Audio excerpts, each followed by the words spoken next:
Welcome to part 3 of this series of 10 presentations on drill string and drilling dynamics. My name is Ben Jeffryes. I'm now retired, but I used to be a scientific advisor with Schlumberger. In part 2, I told you about rotational oscillations, but said you would have to wait to understand high-frequency rotational oscillations. They can come from multiple causes, but sometimes they derive from the periodic drill string structure. An outline of the presentation. First, I'm going to introduce the concept of pass and stop bands and explain their role in high-frequency torsional oscillations. For some reason, these oscillations are generally known as torsional rather than rotational, but it's the same thing. Then a bit on axial oscillations. Finally, something on what happens if the pipe is not quite periodic, and also the role of interaction between axial waves in the pipe and the fluids in the borehole. As motivation, I'm going to start with high-frequency oscillations, or HFTO, high-frequency torsional oscillations, as they are often referred to. Unfortunately, as I told you in the last talk, I cannot show you the real data that I would like to, even the graphs of data that you can find on the internet. So here again is where to find graphs of real data, whose features I have attempted to imitate using synthetics. When the original graph is from this paper, the title of the slide shows you where to find it. I showed you this in the last presentation. It's the kind of spectrum you see of rotation speed, measured close to the bit. As this is synthetic, I have corrected for the anti-alias filters that were used in the real data, which you can see in the Stavanger paper, figure 3. There are very sharp, spiky resonances at around 170 Hz, and also around 300 Hz. So what does this have to do with periodicity? Let's go back to the wave equation for rotational waves. There is a pair of first-order partial differential equations that link torque and rotation speed, and the proportionality involves the steel density and shear modulus, and also the moment of inertia per unit length. However, if both the material and geometry are constant, looking at the wave speed, the moment of inertia terms I and 1 over I cancel out. Waves go up and down with a speed of the square root of the shear modulus over the density. It's often easier, though, to use the slowness, the inverse speed, which is how I've written it here.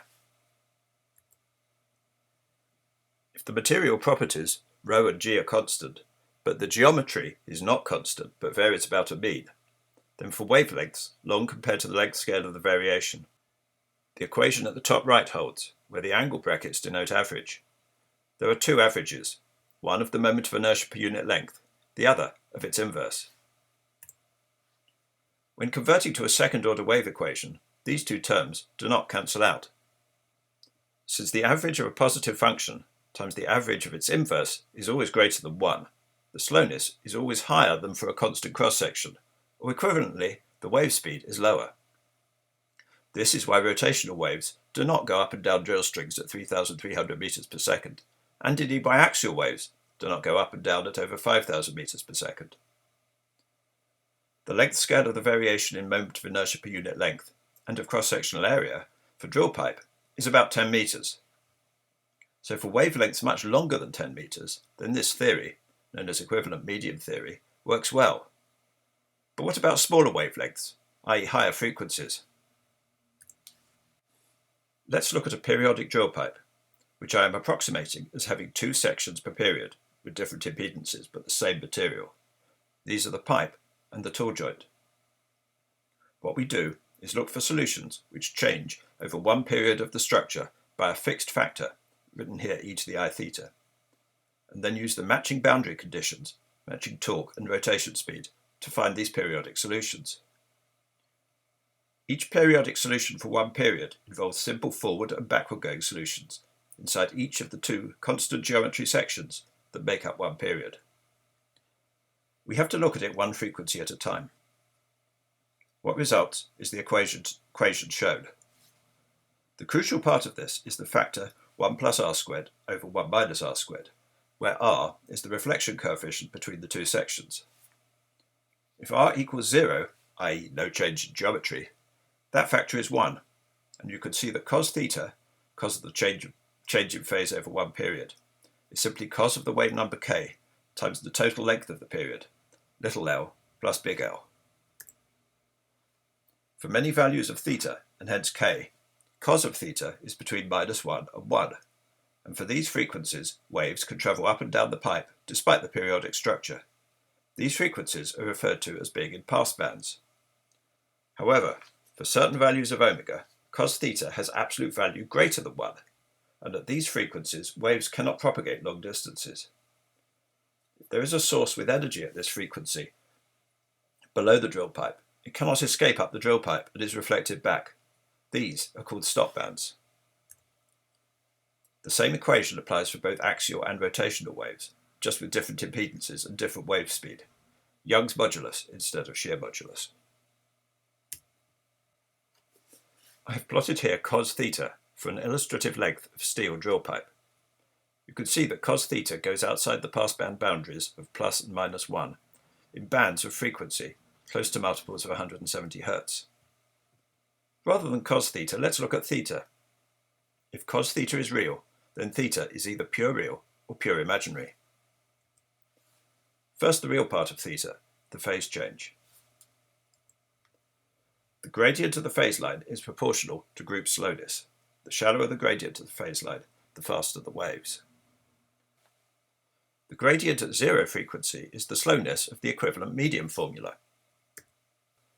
As the frequency approaches the stop band, not only do the waves slow down, a steeper gradient, but the line is more curved, so there is more dispersion. Now, the imaginary part. It is only non-zero in the stop band, and it is proportional to how much the amplitude at that frequency will decay over distance, which is how I have plotted it. Even in the first stop band, where cos theta is not much less than -1, corresponds to a decay of more than 20 dB in 100 meters. The phenomenon of waves being unable to propagate is also known as localization, and these pass and stop bands have the same mathematical origin as conduction and insulation bands in semiconductors. This shows the inverse of the gradient from the real part of the phase, converted to a velocity.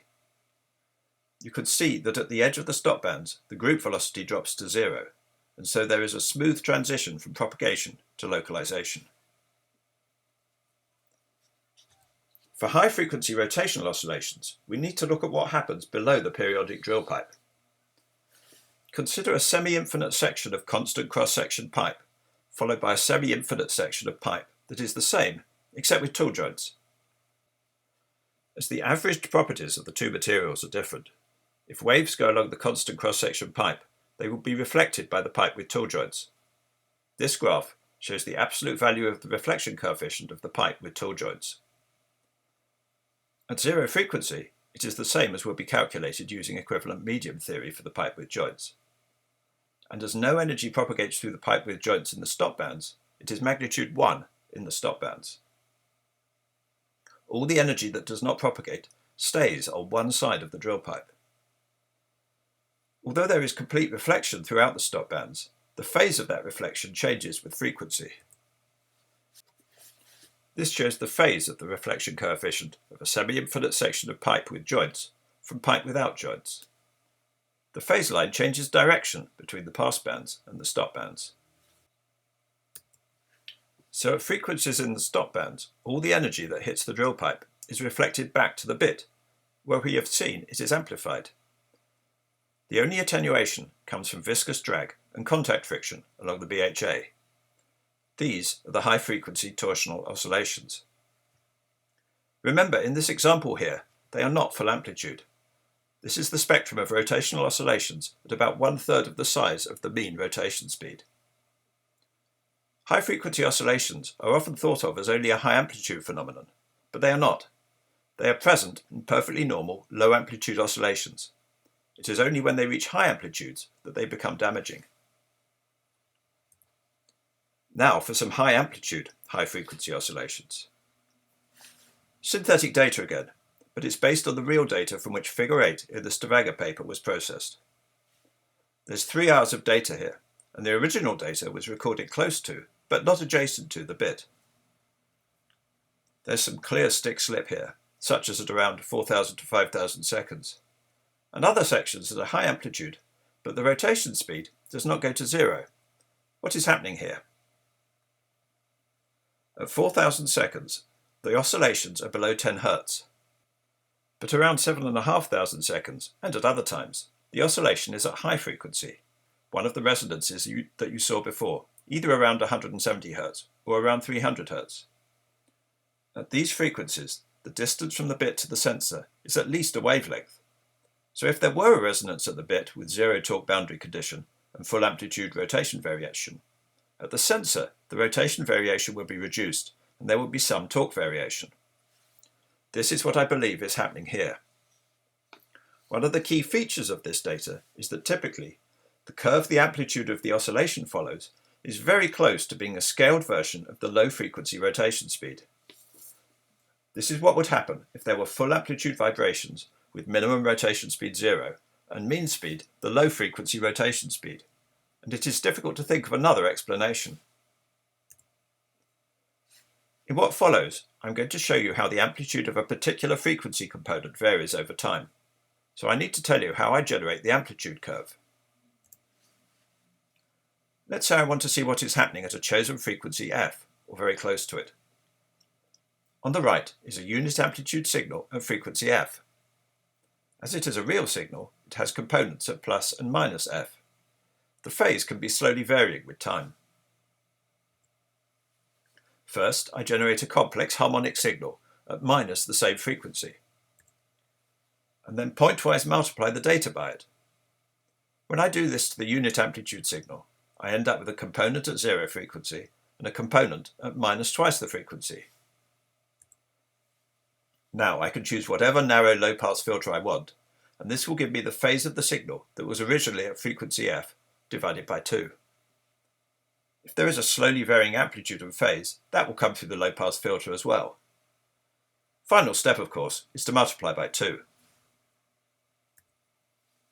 So this is the data from slide 16, after processing, inspired by Stavanger figure 8.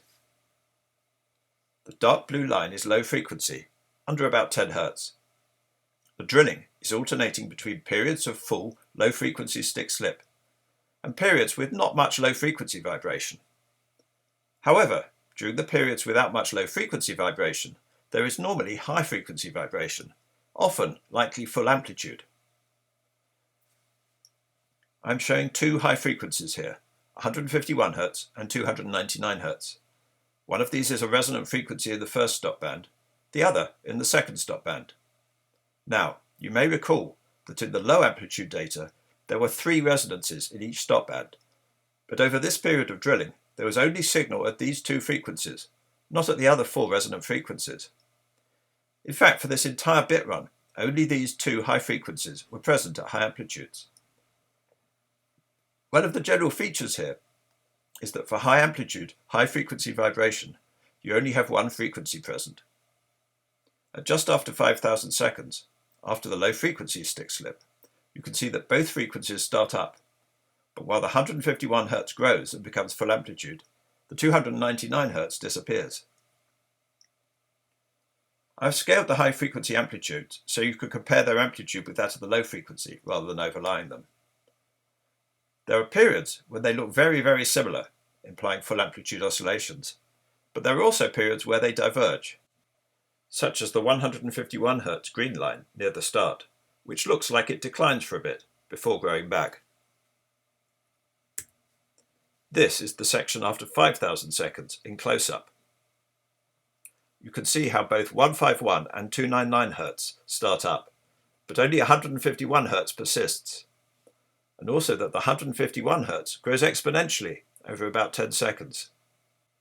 This close-up also makes it very clear how the high-frequency amplitude tracks the small low-frequency changes in rotation speed. Synthetic data here, but the real data does this too. This is from a different section of data, same BHA and bit. The 299 Hz is in steady decline at the same time as low-frequency vibration at the second mode, 3 times the fundamental, develops, and then the 151 Hz starts growing exponentially, killing off the 299 Hz. Again, synthetic reproduction of the features of real data. In all the data I have shown you, the high-frequency vibration is at 151 and 299 Hz. One a mode at the first stop band, the other a mode at the second stop band. Is this generic? It isn't. See figure 7 in the Stavanger paper. In a different bit run, only 142 Hz and 177 Hz were seen. No 151 Hz, no 299 Hz. Why? I have absolutely no idea. Conclusions. Sustained, high amplitude, high frequency rotational oscillations are a real thing.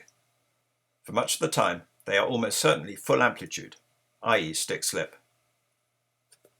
They occur at resonant frequencies of the system and require no new theory or invention for their explanation. Some people once thought they might be whirl. I don't want to go into why they can't be whirl here, but whirl would look completely different in many ways. For the low amplitude vibration, we see excitation at all the resonances, low and high frequency.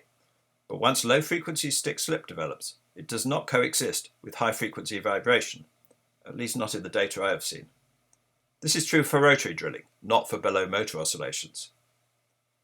Similarly, once the system goes into high amplitude, high frequency oscillations at one frequency, it kills the other high frequencies, though the system can flip between frequencies very easily and for unknown reasons. Now, the stop band structure of the drill pipe stops axial waves at certain frequencies just as much as it does rotational waves. So at the right frequencies, there is a reflection coefficient of 1 at the drill pipe. During rotary drilling, the reflection coefficient for axial waves at the bit is less than 1, but as we shall see in the fifth presentation, it can be greater than 1 when a motor is present. Attenuation along the BHA may be higher for axial waves in deviated wells. However, axial high-frequency oscillations cannot be ruled out. I'm going to show you an example of how high-amplitude axial oscillations can occur, though these are not high-frequency in the sense of being resonances in the stop band. The data in this example is from a published patent application. The application was later abandoned. I encourage you to read it to find out more. The data comes from Schlumberger's OptiDrill tool, which, amongst other things, measures weight, torque, and axial acceleration over a very wide bandwidth. At every second or so, records the maximum, minimum, and mean values. It also records these channels continuously at a lower frequency. This data was recorded while coring offshore on a floating rig, and you can see that between 600 and 800 seconds, very high amplitude axial vibrations develop, where at their peak, the apparent weight on bit is going negative, indicative of bit bouncing. However, there is something extra in the BHA here, a bumper sub. There is a bumper sub because it is a coring assembly. During normal drilling, as each new stand of pipe is added, the pipe is raised and put into slips, which take the weight of the drill string, during which time the bit is off bottom. However, if a core is being drilled, that leaves a stub of core sticking out. On a floating rig with the rig motion, there is the danger that extra stresses will be applied to the core and it will break. So the bumper sub allows the pipe to go into slips without the bit coming off bottom. Instead, pulling up the pipe extends the bumper sub into its sliding range. During drilling, there is sufficient weight applied that the bumper sub is closed. However, what appears to be happening here is that axial vibration is sufficiently high amplitude that the bumper sub opens and then shuts with an impact. The continuously recorded data showed a very strong first BHA axial resonance developing, luckily just inside Nyquist for the recording frequency. These resonant impacts then grow, getting so large that they result in the weight coming off the bit entirely. We can see that here, with the first few bangs appearing about 600 seconds and the axial vibrations developing over the next few minutes. This interpretation is supported by the torque, whereas the minimum weight goes down, so does the minimum torque, ending up again with a minimum torque around 0. These are massively energetic vibrations, 10 tons amplitude at tens of hertz. The stop band analysis was for periodic structures. but the drill pipe section of a drill string is not completely periodic. It would be periodic if all the pipe were new, but threads are recut and new joints attached, leading to a variation in length. And tool joint wear can change the joint geometry too. However, if the drill pipe is too short or out of spec on steel thickness, it will be junked, so the system variation is not large. I'm going to tell you about the effects of this departure from periodicity. I'm also going to talk about the interaction between axial waves and the borehole fluid. One way to do this is just to do numerical simulations, which are very quick, and allow you to test the effect of any statistical distribution of lengths or other geometry. But there's some insight to be gained from theory.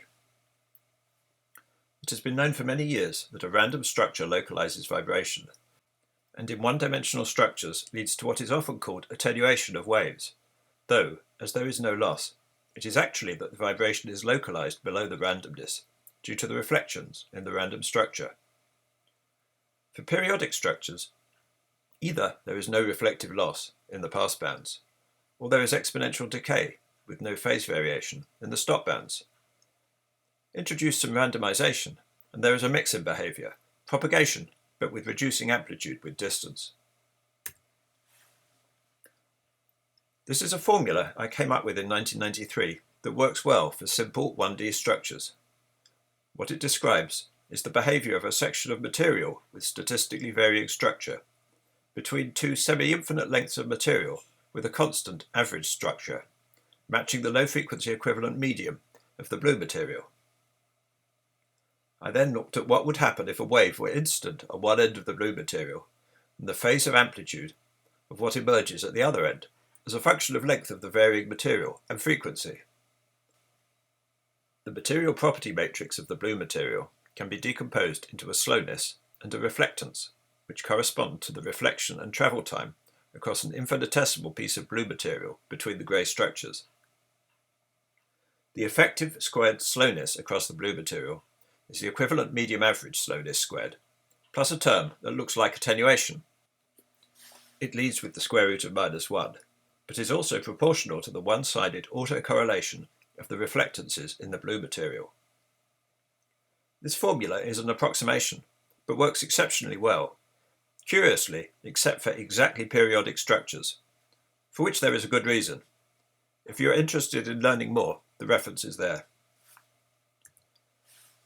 For length variation of drill pipe, the reduction in transmission grows as the cube of frequency, and for the amount of variation found in real pipe, this results in small, but not insignificant, extra transmission loss above the first stop band. It is negligible in baseband, the first pass band. Now, a few words on the effect of axial fluid coupling on axial wave propagation. Here's a simple diagram that shows a slice through a drill string in a borehole, with tool joints that extend inwards and outwards into the fluid, compared to the pipe section. If the tool joints are moving backwards and forwards, they act as dipole sources in the fluid, and similarly, any fluid wave moving inside the pipe or annulus will produce a force on the tool joint, with a bigger effect in the annulus, due to the larger change in area. There is no equivalent effect with rotational waves. Rotating tool joints do not move the fluid up and down, so the rotational system, at least in this respect, is much simpler.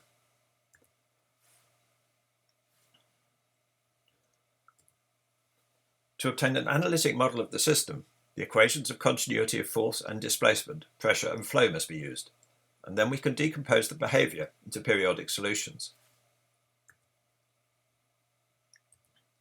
There is an additional complication in that even with constant cross-section pipe, there is coupling between the inner and outer fluid and the steel, due to its radial compliance and Poisson's ratio effects.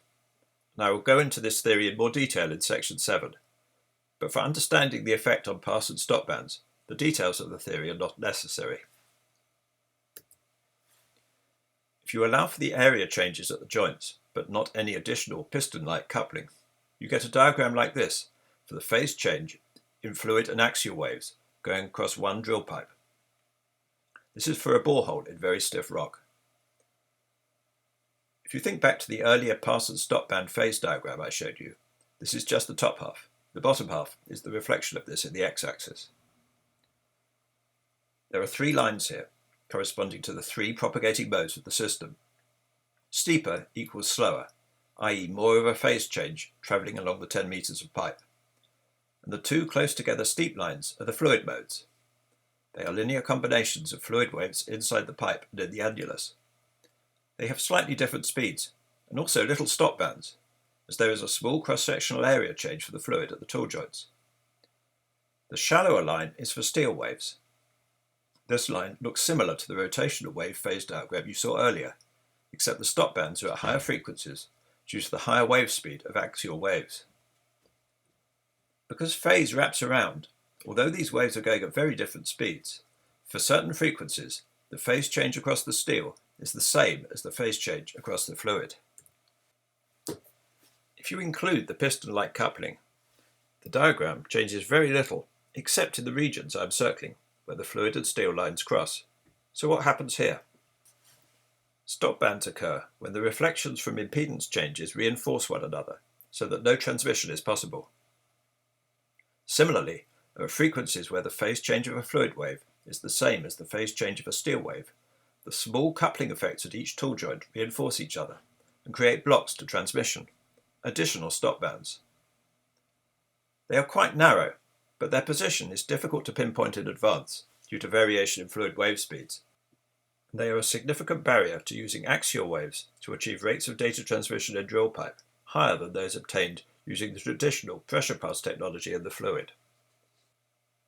After I first came up with this analysis, we did some experiments which showed acoustic localization at frequencies consistent with the additional stop bands. Similar features do not exist for rotational waves, as they do not couple to the fluid in a similar way. And so to the conclusions. The periodic, or near-periodic, structure of the drill string prevents vibrations from propagating to the surface in distinct frequency bands, the stop bands. The localization of this vibration enables high-frequency torsional oscillations during rotary drilling. Lack of exact periodicity and coupling between axial waves and fluid waves causes additional problems for vibration transmission in the pass bands. That's the end of this discussion of periodicity. High-frequency torsional vibrations below motors will be covered in the 5th talk. The next one is on fluid dynamics. Comments, questions, etc. to the email on the lower right.